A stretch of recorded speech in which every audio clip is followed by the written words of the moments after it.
तो अभी खबर आई है, इंडिया के जो ट्रेड मिनिस्टर है पीयूष गोयल, उन्होंने अनाउंस किया है कि India has signed A free trade agreement with EFTA.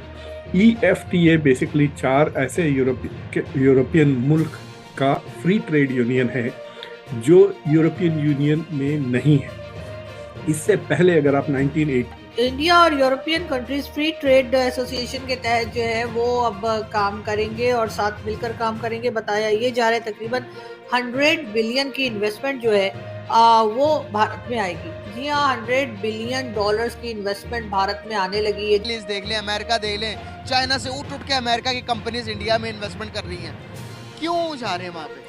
मेरा अपना ज़ाती ये ख्याल है कि यहाँ पर हमारी टर्म्स एंड कंडीशन जो सी है ना वो इतनी सख्त हैं और इतनी पेचीदा हैं कि इन्वेस्टर जो है ना उसको इतने चक्कर काटने पड़ते हैं मुख्तलिफ महकमों के किसी भी चीज़ के एनओसी लेने के लिए कि वो यहाँ पर ना इन्वेस्टमेंट नहीं करते। ये मेरा अपना ज़ाती ख्याल है। ये जो आपने ट्रेड की बात की है भाई, मेरे ट्रेड हमेशा अब वैसे ही जो इस वक्त क्लासिफिकेशन चल रही है पूरी दुनिया में, उसमें मज़हब और इन चीज़ों के बगैर ही लोग अपनी अपनी क्लास में मर्ज हो रहे हैं, उसी के मुताबिक लोग चल रहे हैं। जो इंडिया जैसे जैसे अपने आप को वो जो तरक्की के मनाज़िल तय कर रहा है, पाकिस्तान तो अभी उस दौड़ में शामिल ही नहीं हुआ। इंडिया से मिलनी है। इंडिया तो even they are getting more improve their nation. So ये सारा कुछ बाकायदा एक प्लानिंग से हो रहा है और ये आप कर रहा, वही तो मैं अब आपका क्वेश्चन प्लानिंग। मेरा उसमें ये ख्याल है कि हम लोग मुसलसल 1998 से कहते थे और सुनते थे, लेकिन हम जो कुछ कहते थे ना उस पर अमल नहीं थे करते। इंडिया जो कुछ कहता है ना उस पर अमल ज़रूर करता है, चाहे वो हमारी नज़र में गलत हो चाहे सही हो, लेकिन वो अमल करता है। हम जो कहते हैं ना हम वो करते नहीं हैं और बार बार इसको हम दोहराते हैं, जिसकी वजह से अब दुनिया में हमारे ऊपर कोई यकीन नहीं करता।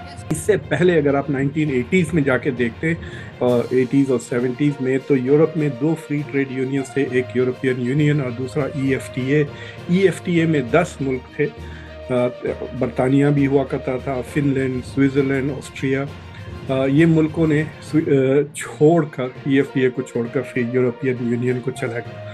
तो बेसिकली ईएफटीए यूरोपियन यूनियन का जो पुराना कंपेटिटर था, जो श्रिंक होके अब सिर्फ 4 मुल्कों तक महदूद रह गया है। ये 4 मुल्क, उसमें भी लिechtenstein और आइसलैंड बड़े छोटे मुल्क हैं, नॉर्वे और स्विट्ज़रलैंड। तो basically this is a union of Switzerland, Norway, Iceland और लिechtenstein। वो तो बहुत ही छोटा सा मुल्क है लेकिन इट्स वेरी रिच। ये सारे मुल्क के अगर आप पर कैपिटा इनकम देखें तो इट इज़ वेरी हाई।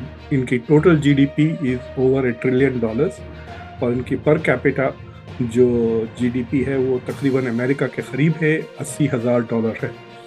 तो ये जो 4 मुल्क हैं, इनके साथ इंडिया ने पिछले 15 साल से नेगोशिएशंस, यानी ये मनमोहन सिंह के ज़माने से नेगोशिएशंस चल रहे हैं 2009 से, एंड 15 साल के नेगोशिएशंस के बाद ये अग्रीमेंट हुआ है और ये डील साइन की गई। तो according to this deal, it is very interesting deal है। 2 चीज़ें हुई हैं एक्चुअली, ये कह सकते हैं कि आप 2 अलग अलग डेवलपमेंट्स हैं जिनको इन्होंने ज्वाइन कर दिया। एक के फ्री ट्रेड अग्रीमेंट्स होगा, यानी जो इंडिया के जो टैरिफ्स है, यानी जो कस्टम्स इंडिया लगाता है इन मुल्कों के जो गुड्स आते हैं इंडिया में, और जो इंडिया का जो सामान उनको एक्सपोर्ट इंडिया करता है, तो उस पे जो वो लोग कस्टम्स लगाते हैं वो निकाल दिए जाएंगे। इनफैक्ट नॉर्वे तो कह रहा था कि शायद अभी फ़ौरन वो निकाल दिए जाएंगे।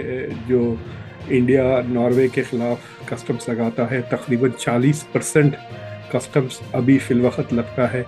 नॉर्वे से जो एक्सपोर्ट्स आते हैं वो पूरा चले जाएगा। और स्विट्ज़रलैंड भी कह रहा है कि तकरीबन 95-93% चीज़ें कह रहा है, लेकिन I think it is saying in terms of items, क्योंकि India has not agreed to reduce customs on gold.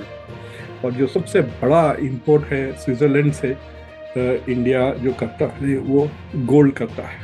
So except gold, बाकी सारी चीज़ों पर इंडिया कस्टम्स ख़त्म कर देगा स्विट्ज़रलैंड का। देखिए, इंडिया बहुत बड़ी मार्केट है, यूरोपियन मुल्क हो या कोई भी मुल्क हो, वहाँ पे ऐसे ट्रेड मुआहदे होते हैं, बहुत बड़े बड़े मुआहदे होते हैं। ये हिस्ट्री में फर्स्ट हुआ जी है। जी हाँ जी जी मैं कहता हूँ कि ऐसे मुआहदे होते हैं क्योंकि वो एक बहुत बड़ी मतलब मार्केट है इस हवाले से। तो कोई भी इन्वेस्टर चाहेगा कि वो इंडिया में ज़्यादा से ज़्यादा इन्वेस्ट करे, चाहे कोई भी सेक्टर हो, आईटी का हो, एग्रीकल्चर हो, चाहे जो भी हो। इसके बारे में मैंने कुछ खास पढ़ा तो नहीं है, लेकिन थोड़ा सा ट्विटर पे देखा था, लेकिन बहुत बड़ी खबर है ये। और दुनिया, वर्ल्ड मीडिया इसको इतना ज्यादा कवर क्यों कर रही है, इतनी ज्यादा हाइप क्यों मची है, मुझे ये बताएं। देखिए मसला ये है कि हमारे यहाँ एक सीपैक है जो कि मेरे ख्याल से $62 बिलियन का था, फिर $70 बिलियन पे चला गया।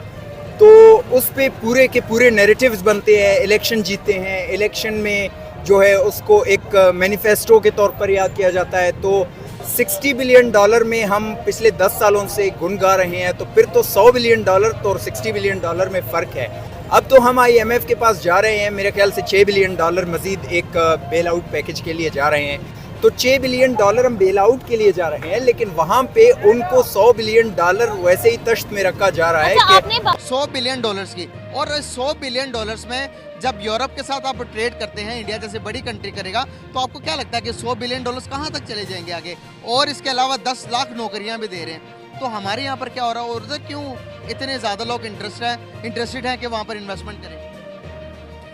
इसका बैकग्राउंड तो 76 साल से सभी को समझ आ रहा है। एज वाइज जो हमारी पिछली नस्लें हैं, उनके बाद आज मेरा ख्याल है पाकिस्तान की हम तीसरी नस्ल मैं खड़ा हूँ। इसका जवाब ट्रेड से मुतल्लिका ये बनता है कि ये पॉलिसीज़ होती हैं गवर्नमेंट टू गवर्नमेंट, और गवर्नमेंट होती क्या है वही तो अभी तक मसाइल हमारे डन नहीं हो रहे। अभी लोगों ने रिसेंटली वोटिंग की है, तो डेमोक्रेसी का मतलब, वोटिंग का मतलब यही होता है कि आवाम अपने नुमाइंदे लाती है, वो ये समझती है कि इन लोगों ने ये सर्व किया है इतने साल और वो हमारे लिए नाकाम हुए, तो हम अपनी मर्ज़ी से नए बंदे लेके आए, और वो लोग जो हैं उनसे मिल के गवर्नमेंट बनती है। गवर्नमेंट कहाँ से आती है? और वो जो स्टेट होती है, जो गवर्नमेंट होती है, वो बाकी दुनिया के साथ मिल के ये मामला डन करती है। और इसमें किसी का कोई पर्सनल किसी किस्म का कोई मामला नहीं होता जब तक स्टेट टू स्टेट एक दूसरे के साथ मामला तय किए ना जाएं। और मेरे करीब ये जो आपने ट्रेड की बात की है, भाई मेरे ट्रेड हमेशा अब वैसे ही जो इस वक्त क्लासिफिकेशन चल रही है पूरी दुनिया में, उसमें मज़हब और इन चीज़ों के बगैर ही लोग अपनी अपनी क्लास में मर्ज हो रहे हैं। मुल्क मर्ज हो रहे हैं, लोग मर्ज हो रहे हैं, सोसाइटी मर्ज हो रही है, उसी के मुताबिक लोग चल रहे हैं। तो अब आपने ये तय करना है कि आप एग्जिस्ट कहाँ कर रहे हैं, आपने चलना कैसे है, रहना कैसे है। जो आपका लेवल होगा उसी लेवल में आप लोगों को ट्रीट करेंगे, आपसे ट्रेड करेंगे, आपसे सारे मामला चलाएंगे। यूरोप वगैरह, अमेरिका, ये सारे जो ट्रेड इनके होते हैं, उन्होंने पॉलिसीज़ ऑलरेडी डन की हुई हैं। वो WTO, ये वर्ल्ड ट्रेड ऑर्गेनाइजेशन, ये सारी तंजीमें जो हैं ये इसलिए बनी हुई हैं।